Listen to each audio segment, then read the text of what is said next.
والبارحة خبطتها وجيزي الجول، البارحة خبطتها وجيزي الجول، كنا بريق غاشين في الغمامة،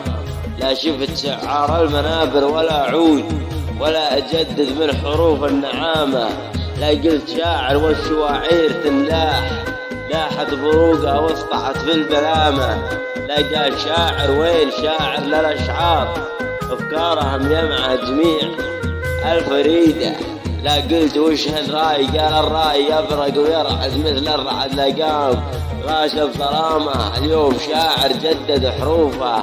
أفكار ما جابها لا هملة لا زعامة، لا جابها شاعر من الشعر يختار فرع يجدد، والحروف الترادم كنا سيل تاجي الأرض.